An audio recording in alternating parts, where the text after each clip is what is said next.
Bonjour à tous, on se retrouve aujourd'hui dans une nouvelle vidéo avec tout de suite un extrait de Retour vers le futur. Et donc j'espère que vous allez vite comprendre le thème.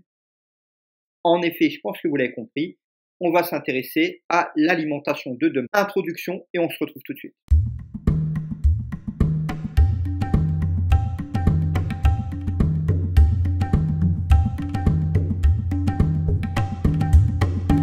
Pourquoi faut-il penser l'alimentation de demain? Ça va être notre premier point. Déjà, puisque la population est de plus en plus nombreuse. On a une population en croissance continue. 7 milliards en 2017, presque 8 milliards aujourd'hui, peut-être 10 milliards à la fin du siècle. Comment on va faire pour nourrir autant de monde? Donc ça, c'est le point de départ de notre raisonnement. Surtout qu'actuellement, on a un problème de sous-alimentation et de malnutrition sur la planète. Sous-alimentation, c'est-à-dire qu'une partie de la population n'a pas accès à de la nourriture.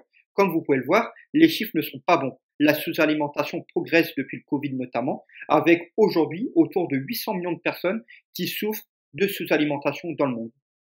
Ça peut être aussi dû à la malnutrition. Les gens mangent mal. On estimait en 2016 que 670 millions de personnes souffraient d'obésité sur la planète. Donc c'est un autre élément à prendre en compte pour l'alimentation de demain. Enfin, si vous voulez une carte qui résume un peu ça, vous avez ici une carte qui vous montre la consommation de calories par jour et par personne. Et vous voyez bien, notamment en Amérique du Sud, en Afrique, dans une partie de l'Asie et même dans certains pays d'Europe, vous voyez qu'une partie de la population a une alimentation insuffisante par rapport à ses besoins. Donc ça va être vraiment un des problèmes à résoudre dans le futur. L'autre gros point, ça va être s'adapter au changement climatique. Comme vous le savez, le changement climatique est de plus en plus important. Pour l'instant, malgré des efforts encore trop timides, on n'arrive pas à le freiner. Donc, on va devoir faire avec, pour l'instant. Lié au changement climatique, on va devoir s'adapter au manque d'eau. Comme vous pouvez le voir sur le graphique de gauche, les prélèvements d'eau dans le monde ont augmenté sur les 70 dernières années. Sauf qu'on sait que l'eau n'est pas éternellement renouvelable. On commence à manquer d'eau. Donc, on utilise de plus en plus d'eau. L'eau ne se renouvelle peut-être plus assez vite aujourd'hui. Et comme vous pouvez le voir, le domaine agricole est le domaine qui consomme le plus d'eau à l'heure actuelle. Donc l'agriculture, l'alimentation va devoir s'adapter à cette nouvelle réalité. C'est pareil pour les énergies.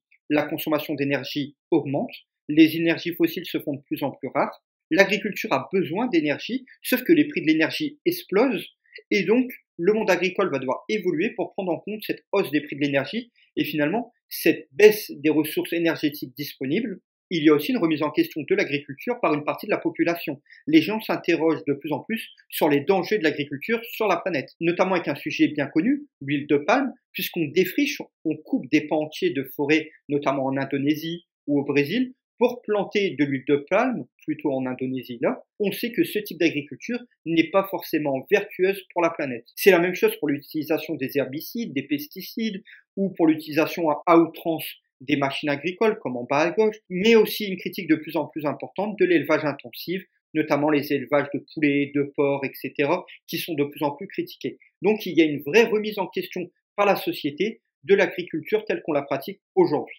Il faut mettre en place un nouveau système. Et donc c'est ce qu'on va se demander dans cette deuxième partie, comment mettre en place l'alimentation de demain. On va déjà peut-être mettre en cause l'agriculture intensive. On développe de plus en plus ce qu'on appelle l'agriculture biologique. Donc une agriculture biologique, c'est une agriculture qui n'utilise pas d'OGM, qui respecte le bien-être animal, qui n'utilise pas ou peu de pesticides et d'engrais chimiques, et qui, pour nourrir les animaux, utilise des herbes et des fourrages non traités.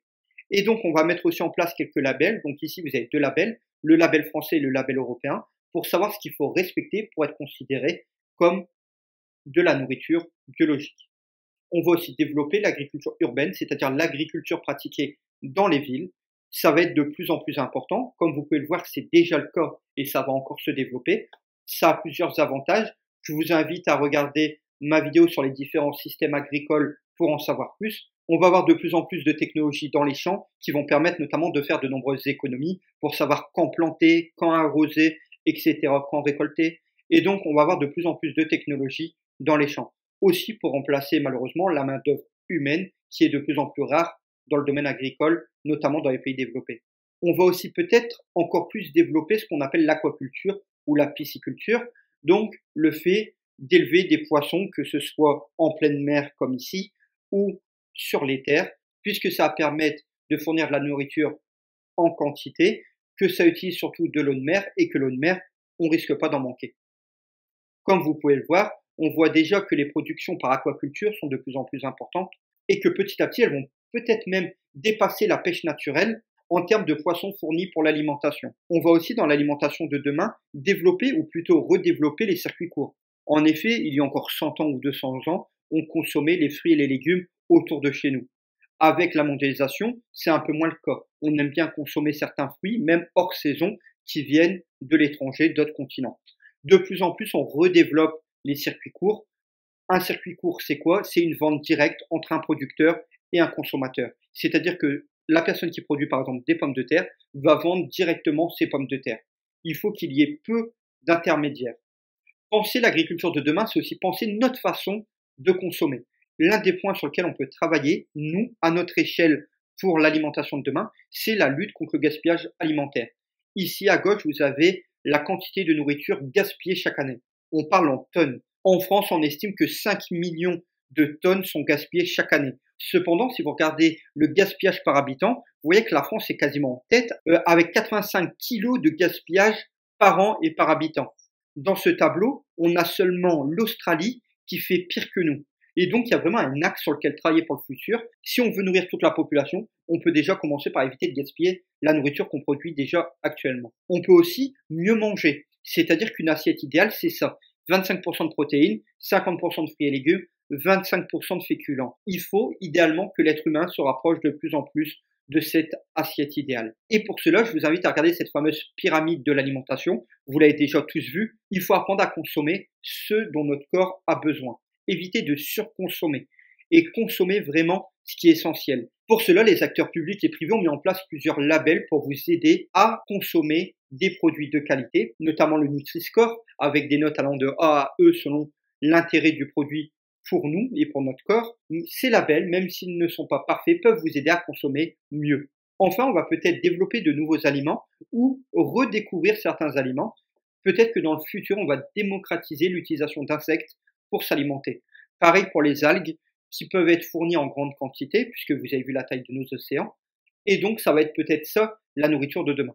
On peut aussi évoquer deux produits actuels qui vont évoluer, qui vont même peut-être se développer dans le futur, les lentilles et les champignons, puisque c'est des produits qui sont actuellement utilisés et qui, dans le futur, vont prendre une place de plus en plus importante, puisque ça consomme peu de ressources et ça permet de nourrir beaucoup de monde. Toujours dans le même domaine, je voulais évoquer la nourriture de synthèse. Donc, qu'est-ce que c'est que la nourriture de synthèse? La nourriture de synthèse, c'est des aliments développés en laboratoire. Donc, on va développer de la nourriture en laboratoire. À l'heure actuelle, de nombreuses startups, de nombreux laboratoires travaillent sur ce sujet. Cependant, aucun, pour l'instant, n'a réussi à avoir une recette rentable. Dernier point que je voulais évoquer avec vous, c'est le cas problématique des OGM. Qu'est-ce que c'est qu'un OGM? C'est un organisme génétiquement modifié. Pour faire simple, on va modifier une plante pour la rendre résistante à un herbicide ou la modifier pour qu'elle produise plus ou pour qu'elle résiste aux insectes. À la base, ça part d'une idée qui semble assez correcte, c'est-à-dire modifier une plante pour qu'elle produise plus et résiste aux aléas. Cependant, je vais vous laisser mettre en pause et regarder les avantages et les inconvénients des OGM. À l'heure actuelle, on essaye en France d'éviter les OGM puisqu'on sait que même si à court terme c'est intéressant puisqu'on va produire plus, cependant on sait que sur le long terme, ça provoque un vrai problème. Il y a des pour, il y a des contre. Je suis pas là pour vous donner mon avis. Je vous laisse regarder les pour, je vous laisse regarder les contre. Et j'évoque ce sujet avec vous en espérant que ça vous aide à vous faire votre propre avis sur le sujet. Pour conclure, mes excuses aux fans de science-fiction puisque aujourd'hui, à l'heure actuelle, on est encore incapable de créer de la nourriture par gélules. On n'est pas prêt de manger des gélules en tant que repas. Et donc, je voulais vous laisser sur ce petit clin d'œil. Nous, on se retrouve bientôt pour une nouvelle vidéo. J'espère que celle-ci vous a plu. N'hésitez pas à laisser un commentaire ou un pouce bleu si c'est le cas. À bientôt!